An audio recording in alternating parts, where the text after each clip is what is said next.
तो मैया कहती है लाला से, लाला कन्हैया कृष्णम त्वं पठ, लाला अब तू नेक नेक बोलन लगे हो, अब तू नेक चलन लगे हो, अब तू थोड़ा पढ़ ले। ठाकुर जी बोले मैया पढ़ के कहा होए? बोले तत्वम, तत्व को दर्शन है जाए, तत्व ज्ञान है जाए। अच्छो मैया तत्व कौन है? बोले पर ब्रह्म। बोले ब्रह्म कौन है मैया? ब्रह्म मिलने ते काहे जाए? बोले ब्रह्म मिलने ते लाला ज्ञान वैराग मिल जाए। ज्ञान वैराग मिलने ते मैया क्या है जाए? बोले ज्ञान वैराग मिलने ते मुक्ति मिल जाए। अच्छो मैया, अच्छा एक बात बता मैया, वहां मुक्ति मिलेगी, वहां तू भी मिलेगी मोए? मुक्ति मिलेगी वहां ग्वाल बाल मिलेंगे मोए? मुक्ति मिलेगी वहां गैया बछड़ा मिलेंगे मोए? अब मैया तो चुप है गई। बोले लाला मुक्ति के बाद तो ये सब ना मिलने वाले। तो बोले फिर ठाकुर जी बोले तो मैया या मुक्ति को भगवान तो को और तेरी काकी को ही दे, मोए ना चाहिए, तू खुद ही ले ले, हमको नहीं चाहिए ये मुक्ति वुक्ति। हम तो यही ब्रज में रहेंगे और यही ब्रज में माखन मिश्री खाएंगे, उधम मचाएंगे, यही काम है हमारा। तो भैया तब तई ब्रज में भी यही उद्देश्य है सबको, मुक्ति नोन सी खारी लागे। ब्रज में मुक्ति नोन सी खारी मतलब यही है कि उसकी प्राप्ति की किसी को इच्छा नहीं है, ब्रज की इच्छा है। तो ठाकुर जी अपनी मैया कह रही इतना लंबो चौड़ो तो को प्रवचन दिया और अंत में तू कह रहे हो मुक्ति ना चाहिए। हाँ मैया हमको ना कछु चाहिए, ना पढ़ाई वढ़ाई करनी, हमको तो बस आनंद लेनो है। तो आनंद के खातिर ठाकुर जी ब्रज में आए। आकर के भगवान ने तृणाव्रत सक्टासुर सबको उद्धार करो, सब पर कृपा करी। ये दैत्य नहीं है, ये दिखते हैं दैत्य पर दैत्य नहीं है। ये सब ठाकुर जी की टोली के सदस्य हैं, ये सब ठाकुर जी के मंडली के मेंबर हैं। भगवान की लीला देखो, भगवान के सपोर्टिंग एक्टर, सपोर्टिंग रोल में तो सबरे झंडा लेके तैयार हो जाते हैं। जब ठाकुर जी लीला करने आते हैं ना तो सब तैयार हो जाएंगे, हम आपके भाई बनेंगे, हम आपके पुत्र बनेंगे, हम आपकी माँ बनेंगे, हम आपके पिता बनेंगे, सब लोग राजी हो जाते हैं। ये सारी सीट पहले फुल हो जाती है। पर फिर उनमें से कोई भगवान का परम प्रेमी होता है जो भगवान से कहता प्रभु आपकी लीला पूरी करने के लिए हम शत्रु भी बनेंगे आपका, ताकि आपकी लीला पूरी हो सके। बिना शत्रु के लीला कैसे पूरी होगी? शत्रु होंगे तभी तो भगवान की पूरी कहानी पूरी होगी ना, लीला पूरी होगी। तो कौन बने?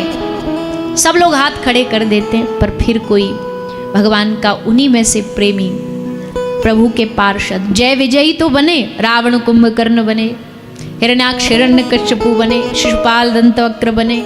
तो भगवान के पार्षद ही तो थे, दुश्मन नहीं है ये भगवान के, सब पार्षद हैं। पर भगवान की लीला पूरी करने के लिए भैया हमारे गौड़िया संप्रदाय में एक ग्रंथ में लिखा हुआ है कि राम भगवान की जब लीला हुई ना तो सब ने कहा हम ये बन जाएंगे, हम वो बन जाएंगे, हम वो बन जाएंगे। पर अब 14 वर्ष वनवास भेजे कौन?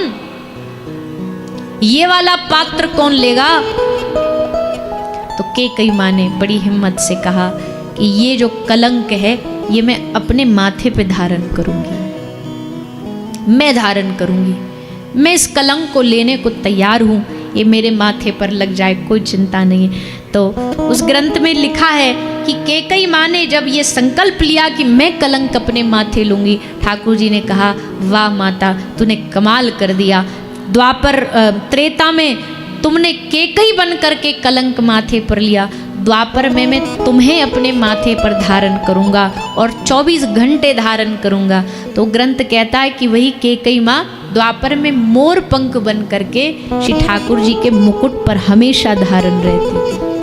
भगवान ने उनको अपने माथे पर धारण किया। कलंक लेना आसान है क्या? वाहवाही तो सबरी दुनिया लूट लेती है। सपोर्टिंग एक्टर तो बहुत मिल जाएंगे, पर विलेन तो भैया फिर जिंदगी भर विलेन का ही टैग लग जाता है। तो ये तो कोई कर पाता है। ये सब भगवान के साथी हैं, सब लीला पूर्ण करने के लिए आए हैं, सब ने अद्भुत आनंद लिया। श्री सुखदेव जी महाराज कहते हैं लाल जी की इच्छा हुई कि अब हम अपने मैया बाबा को सुख दे तो रहे, पर केवल घर तक ही तो ये आनंद सीमित नहीं रहना चाहिए, घर से बाहर भी ये आनंद बरसना चाहिए, गोपियों के पास भी जाना चाहिए। तो गोपियों के पास भगवान स्वयं चल करके उनके घर जाने लगे, चोरी करने लगे। अच्छा, चोरी जीव इंसान चोरी करे और भगवान चोरी करे, इसमें अंतर क्या है? एक आध नहीं, बहुत अंतर है। सबसे पहले तो अंतर आप ये समझो कि जीव जो होता है वो मोह माया में फंस के चोरी करता है, पर ठाकुर जी ने मोह माया में फंस करके चोरी नहीं की। कृष्ण ने गोपियों की इच्छा पूरी करने के लिए चोरी करी, उनकी भावना को भगवान ने पूरा करने के लिए चोरी करी है। एक सबसे बड़ी बात, संसार का आदमी अभाव में चोरी करता है, पर ठाकुर जी अभाव में नहीं, ठाकुर जी भक्त के भाव में चोरी करते। फिर संसार में जो चोरी होती है, जीव पराई वस्तु चुराता है जिस पे उसका हक नहीं है, अधिकार नहीं है, वो उसकी नहीं है, दूसरे की चुरा रहा है। पर ठाकुर जी के लिए तो सारा संसार अपना ही है, पराया कुछ है ही नहीं। अपनी चीज खुद ही ले लें तो चोरी काहे की? अपनी चीज खुद ही आदमी को रखे वो चोरी है। हाँ, पराई वस्तु चुराएगा तो चोरी मानी जाएगी। तो ठाकुर जी ने अपनी वस्तु, सारा जगत भगवान का है, वहां में जो बढ़िया लगा, माखन बढ़िया लगा, वो चुरा लिया। संसार का जीव जब चोरी करता तो मालिक की इच्छा के बिना करता है। कोई मालिक थोड़ी चाहता भी हमारे घर चोरी हो जाए, पर ठाकुर जी जहां चोरी करते थे वो मालिक की इच्छा से करते थे। गोपी इनविटेशन लेटर देती थी, हमारे घर आ जाओ चोरी करने, लाला तुम हमारे घर कल आइयो, हम तुम्हारे लिए माखन निकालेंगी। मालिक बुला रहा है तो भैया क्या क्या कमी है जाने में, ये कोई चोरी थोड़ी है। मालिक कह रहा है, गोपी कह रही लाला मेरे घर आ जाइयो, मैं तेरे लिए माखन निकालूंगी।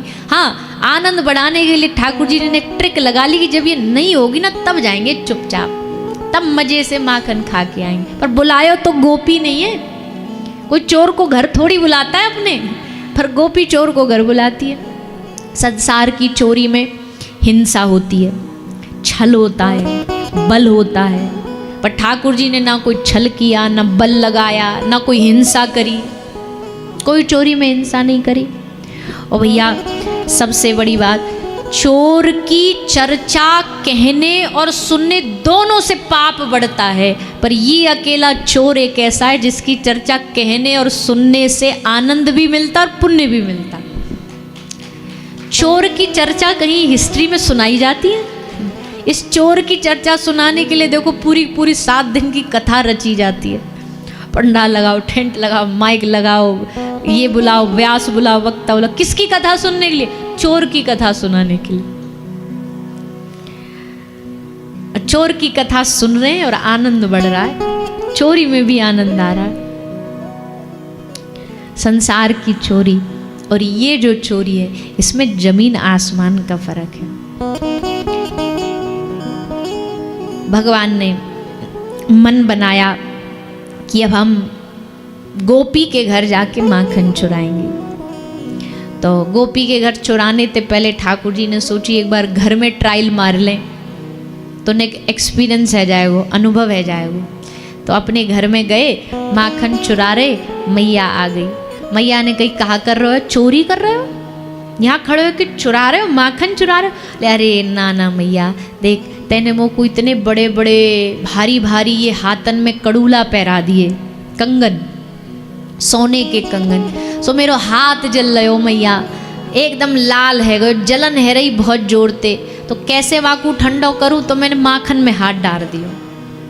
माखन में जैसे हाथ डालो एकदम ठंडक मिल गई मैया। मैया बोली अच्छो, बड़ो चतुर चालाक है, तेरे हाथ कंगन में खुजली मच रही, जलन मच रही, तो कंगन में हाथ में माखन लगना चाहिए, मोड़े पे क्यों लग रहा हो? तो ठाकुर जी बोले अरे मैया, अब मैंने तो कंगन की जलन शांत करी, हाथ माखन में डालो, सोई मैया अचानक ते मेरे मोहड़े में खुजली मच गई। जैसे खुजली मच गई मैंने ऐसे खुजा लियो, सो मैया माखन लग गयो। अब मैया जानती तो सब है, इसकी पेट में, हमारे ब्रज में बोले या कि पेट में दाढ़ी वारो बैठो है, मतलब सबरो ज्ञान है या को। पर अब क्या करें, मैया भी खुश हो रही, राजी हो रही है मीठी मीठी बातें सुन करके। अच्छा हाँ मैया मेरे मुंह पे माखन लग गयो।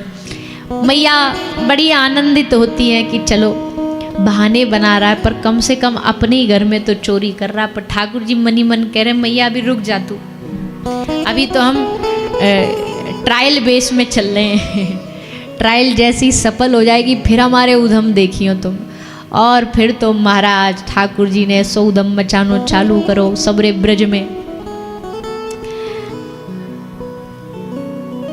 ठाकुर जी ने सबरे ग्वाल बालन को अपने संग एकजुट कर लियो, क्योंकि देखो चोरी में सबसे ज़्यादा खतरा होता है कि जब एकता नहीं होती या दूसरा जाके बता दे। ठाकुर जी ने कही पहले तो सबको अपने अंडर में लो, इन सबन को लालच दो, इतनो लालच दो माखन को कि ये सबरे हमारे अंडर आ जाए और फिर जो हम कहें वही करें। तो ठाकुर जी ने सबको माखन को ऐसो लालच दियो, सबरे ग्वाल बाल फिसलते फिसलते इनके डोरे आ गए। ठाकुर जी ने कही ऐसे नहीं करेंगे चोरी, हम नामकरण रखेंगे अपनी संस्था को। ठाकुर जी ने नाम रखो अपनी संस्था को, अखिल भारतीय चोर मंडल।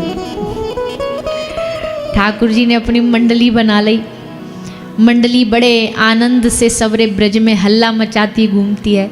ग्वाल बाल को एक ही काम है, सुबह सुबह ते निकल जाते खोज खबर लेने के निया कि कौन कहाँ जा रहे हो, कौन गोपी आज मथुरा जा रही है, वा को रास्ता रोक के उधम मचाएंगे।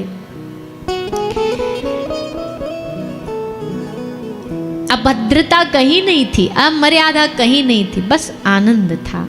बस आनंद के लिए ये सब लीला हो रही है। सुंदर श्री सुखदेव जी महाराज ने ठाकुर जी की माखन चोरी लीला,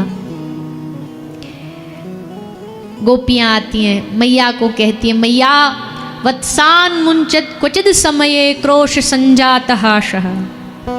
मैया माखन तो है ही है पर और भी आके उधम कम थोड़ी है। वत्सान मुंचन क्वचिद समये, बिना टाइम टेबल के आएगो मैया बछड़न को खोल के चलो जाए, बछड़ा सबरो गाय को दूध पी जाए, घर में बच्चा रोवे बिना दूध के, ये सबरे बछड़ान को खोल के चलो जाए। मैया कह रही है तो ने डांट दे करो, बालक ही तो है, डांट फटकार लगा दे करो, डर जाएगो। गोपी कहती है मैया तू का सोच रही, हमने करके ना देखो, हमने खूब डांट लगाई है हमें, और जैसे हम डांट रही हैं हम एकदम लाल आंखनतया को देख रही हैं, गुस्सा में डांट लगा रही है, और ये क्रोश संजात हासा, हम डांट रही हैं और ये हंस देता है। और मैया जैसे यूँ हंसे या कि हंसी देख के मैया हमारा गुस्सा भग जाए, यूँ हंसो हम हंसी, और मैं जैसे हंसी यूँ देख गयो कि हंसी तो फंसी और सोई माते भग जाए, तो मैया डांटते भी काम ना चले। कोई गोपी कह रही मैया मेरे मटका फोड़ दे। मैया बोली लाला तू मटका फोड़ दे, इनके मटकिन को फोड़े। ठाकुर जी बोले मैया कहाँ बताऊँ तो, कुछ सच्ची सच्ची बता दूँ? हाँ बोले बता दे। मैया अपने गांव के पीछे गली ना है, वह गली में ते कोई ना जावे, एक दिन मैं चले गो, वहाँ कुम्हार रहे बहुत सारे, तो एक कुम्हारन मैया रो रही बड़ी जोर जोर से। मैंने पूछी मैया तू काय को रो रही है? बोली लाला घड़न की बिक्री कम हो गई है, मटका बिक ही नहीं रहे हमारे। ये गोपी हैं कि सालों साल पुराने मटका ही चलाती जा रही है, नए खरीद ही नहीं रही। लाला हमारे तो घर में रोटी के लाले पड़ गए हैं, खाने को रोटी नहीं है, पैसा नहीं आता, बालक रो रहे हैं। अब मैया बता वहाँ को दुख मुँह पे देखो ना गयो। मैंने सोची अब तो एक ही समाधान, पुराने फूटेंगे तो नए आएंगे, पुराने फोड़ने पड़ेंगे मैया। ऐसे तो ये मानेंगी नहीं, सभ्यता से मान जाती मैया तो मैं इनके घर जाके कहना तो, पर ये मानने वाली है नहीं, तो मैया मजबूरन मुँह को मटका फोड़ने पड़े। अब कम से कम आके घर के बालकन को पेट तो भर जाएगा। मैया बोली वाह आहा हा हा, कितनो सुंदर लाला है मेरो, कितनो सुगड़ लाला है मेरो, कितनो सबको ध्यान रखने वालों है। इतनी शिकायतें आती मैया के पास, पर मैया कहाँ मानने वाली है। प्रेम में दुर्गुण थोड़ी दिखता है, वैसे ये दुर्गुण है भी नहीं, ठाकुर जी का ये दुर्गुण नहीं है, पर अगर कोई होता भी है तो प्रेम तो वही होता है ना। प्रेमी दुर्गुण देख ही नहीं पाता है, उसकी नज़र दुर्गुण की ओर जाती नहीं है, दुर्गुण भी उसे गुण लगता है। ठाकुर जी इतने प्रेम से भरे हुए, उनका असत्य भी सत्य लगता है, उनका झूठ भी सत्य लगता है। कह रहे मैया मोरी मैं नहीं माखन खायो, पर ये झूठ भी सत्य है। कैसे सत्य? मैया मोरी मैं नहीं माखन खायो, ये झूठ भी सत्य लग रहा है। इस झूठ में भी सत्य है, असत्य में भी सत्य है, दुर्गुण में भी गुण है। ऐसा जो कर सकता वही परब्रह्म हो सकता है। ब्रज में ठाकुर जी ने प्रेम की नदी बहा दी, प्रेम का रस बहा दिया।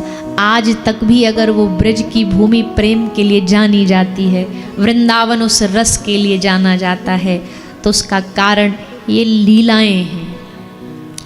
शायद वहीं कृष्ण आंख मूंद के बैठ जाता तो गोपियों को रस नहीं आता। गोपी कहती भी हैं कि आंख बंद करने वाली भक्ति नहीं चाहिए हमें, आंख मूंदे बैठा ब्रह्म नहीं चाहिए हमें, हमें तो हाथ पकड़ के हमारे साथ जो ताता थैया नाच सके वो ब्रह्म चाहिए। हमारे सपने में आकर के हमसे बातें कर सके वो ब्रह्म चाहिए।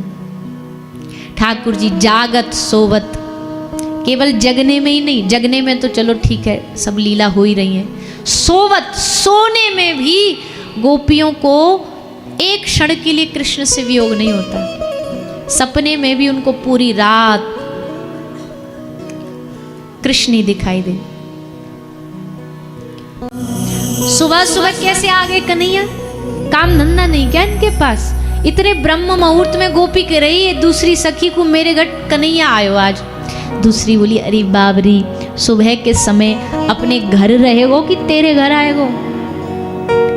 तो तीसरी सखी कहती मैं समझ गई कौन आयो। सचमुच नहीं आए, पर या गोपी के सपने में आए। सपने में याकू लगो कि साक्षात कन्हैया सामने खड़े और हो गई निहाल इनकी रूप को निहार के। अरे ऐसो बावरोपन छा गए गोपिन में तो रात्रि के अर्धरात्रि के 12 बज रहे होंगे, सोई एकदम आँख खुली और चारपाई तो उठ के भगी। सुबह हो गई, जल्दी जल्दी कन्हैया के दर्शन करने जा रही हूँ। सो सास ननद पकड़ के हाथ पकड़ के याकू फिरते वापस लौटाती। रोक, यहाँ पे कहाँ जा रही है? कन्हैया के दर्शन करने जा रही हूँ, गैया चरावे निकल जाएगो। अरे बाबरी अभी रात है रही है, आधी रात को कहाँ जा रही है? कहाँ मिले वो कन्हैया? वाकू चैन ते सो तो जान दे। पर कहा कहे प्रेम थोड़ी ना दिन रात देखता है, प्रेमी थोड़े ना समय देखता है, समय देख कर के प्रेम थोड़ी होता है। कई लोग अपने भजन भक्ति का टाइम टेबल निर्धारित करते हैं कि ये समय भजन का ये होना।